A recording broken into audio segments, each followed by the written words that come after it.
I want to talk about something that I meant to cover the other day in one of my other videos. So I think that we have a pretty decent litmus test at this point. At least it's a data point, right? And I think it's a pretty significant one. So hear me out on this. Now that it looks like Zoran Mamdani won the New York mayoral primary, I think we have an opportunity to really understand where the other Democrats and also people that are kind of in the Democratic sort of influencer space and, the news coverage and the political commentary space. I think with Zoran Mamdani, we have a good litmus test to determine who are people that we should listen to and consider our allies, and people that we should be highly suspicious of, and in some cases we should probably use our voices against them because they're undermining the shape of the future, assuming that we're able to beat back fascism, which I think we will. I think it's going to get ugly, and I don't know how long it's going to go on for, but fascists have a tendency to overplay their hand. They always kind of do, because they're not the brightest people in the world. They get really excited about a whole lot of cruelty without recognizing that we are not powerless and we are not going to lay down.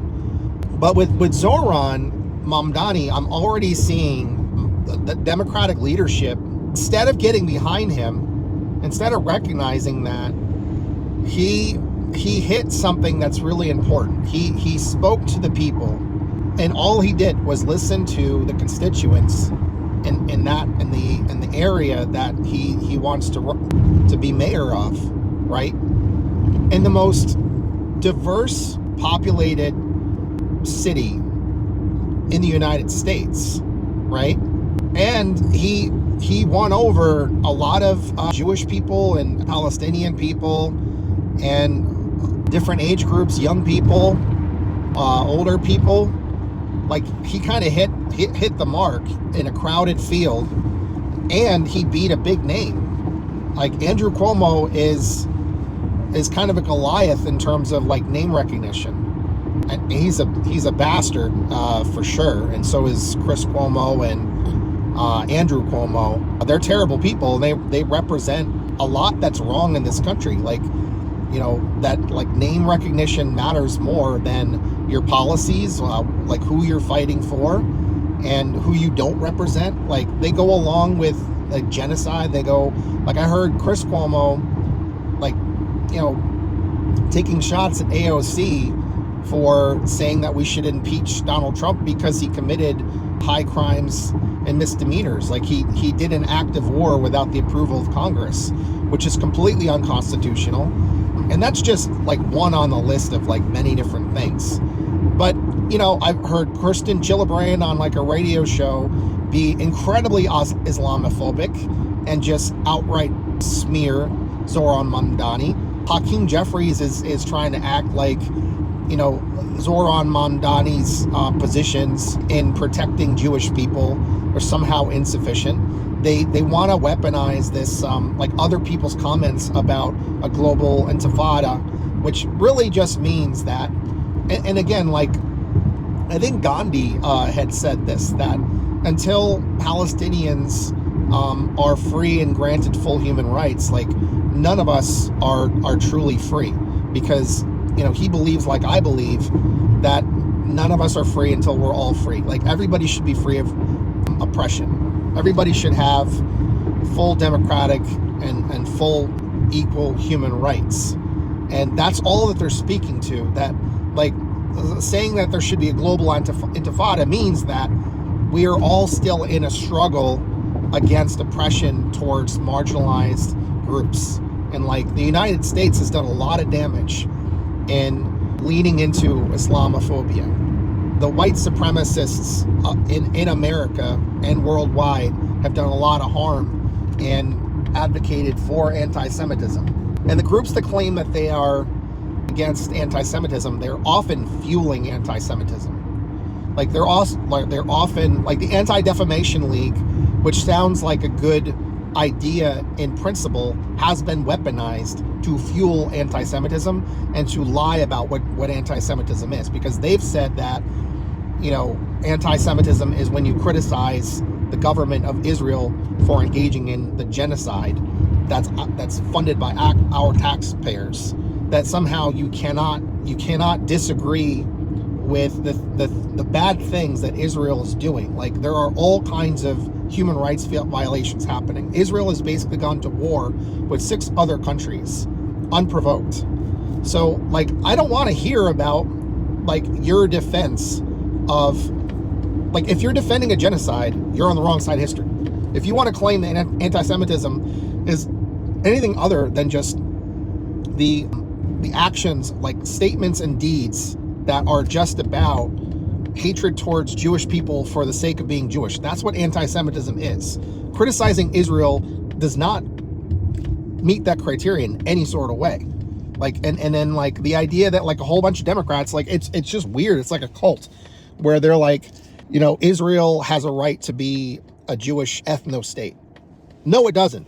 No, it fucking doesn't. Like, that's just wrong. Like, nobody should be okay with the idea of an ethno-state anywhere. That's kind of fashy. That's kind of fashy. Like, having Israel be under a different government that believes in full human rights, equal rights for all people, for Palestinians, Jewish people, and all other cultures and religions that live in that particular state, and protects everybody, yeah, sure, that's fine. But the idea that you can just go ahead and oppress a people for 75 plus years in an open air prison under apartheid conditions, no, you can't do that. Like, that's against international law. And, you know, just blaming it all on Hamas, which Israel has fueled that. Netanyahu indirectly has funded Hamas.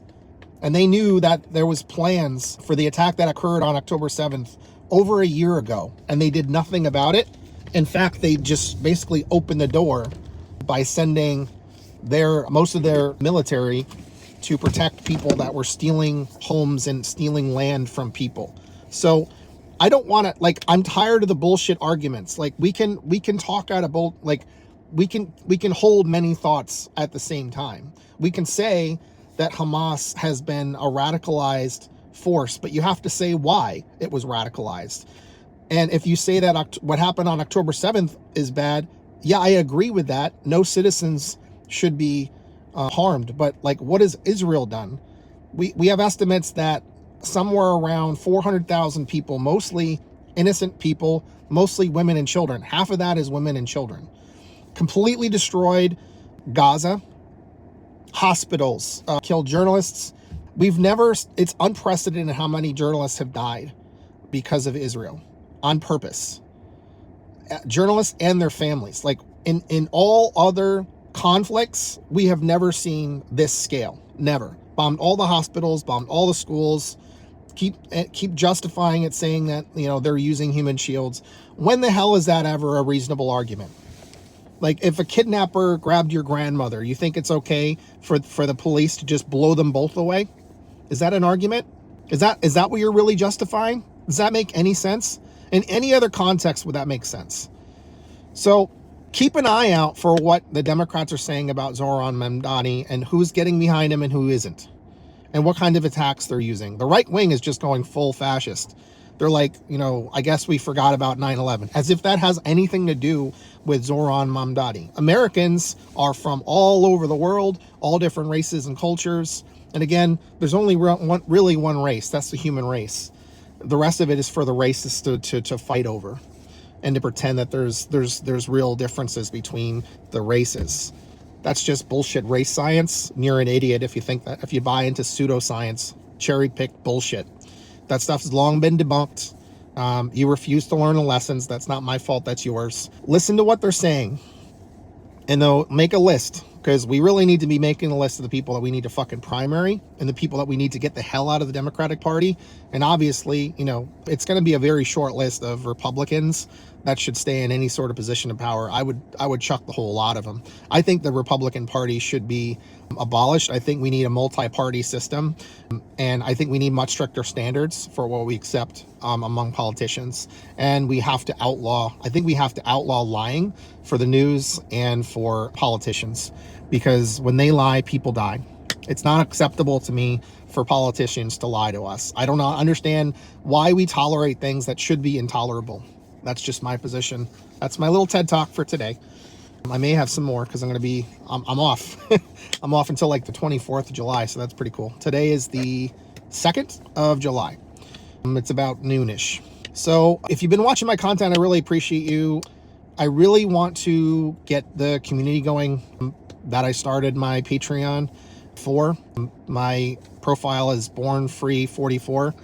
You know, I know it's a little strange to ask you guys to spend a little bit of money to join a community and to get bonus content and early release videos, but you know, that's the only way to generate some revenue for me for creating this content that you mostly consume for free right now.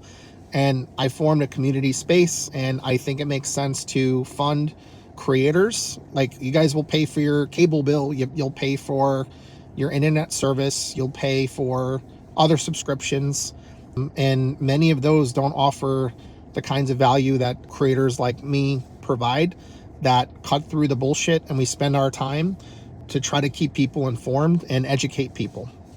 So think about it like that, like you're funding small creators and you're saying kind of F you to the sick capitalist people that just want to take as much money from you and offer as little or nothing as possible. I'm trying to be committed to the truth and be a bold truth teller.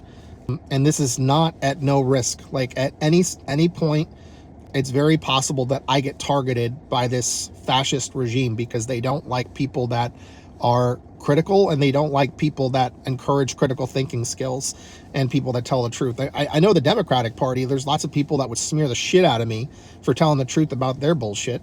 Again, like, I got no love lost for the Democratic Party.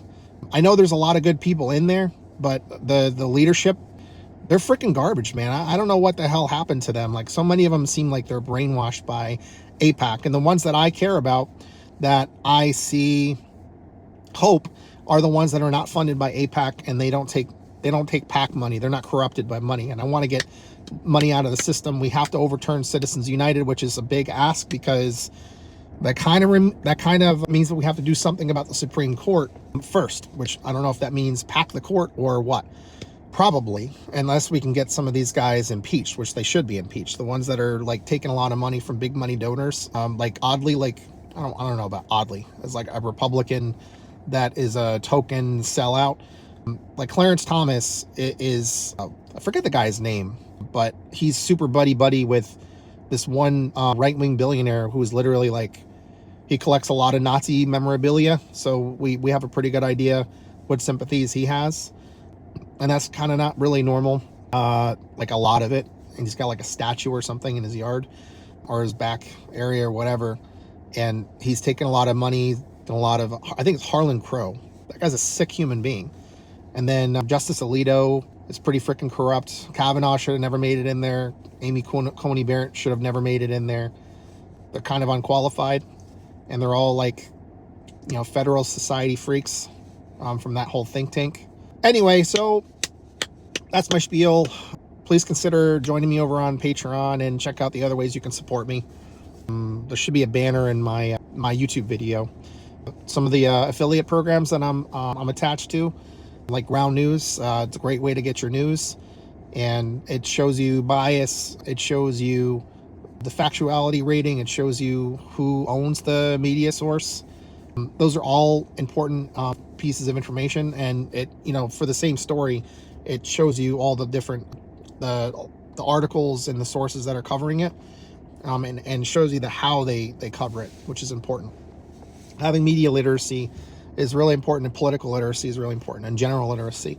So I'm a firm believer that we need to have a well-educated populace to have a successful democracy. And obviously, part of our equation right now is we have low literacy, low political literacy, and poor media literacy, because we've allowed the very wealthy people to control most of our media, which has been heavily slanted right to the right wing, which is a lot of misinformation, a lot of propaganda, a lot of fear mongering, and a lot of policies that end up equating to they win and all of us lose.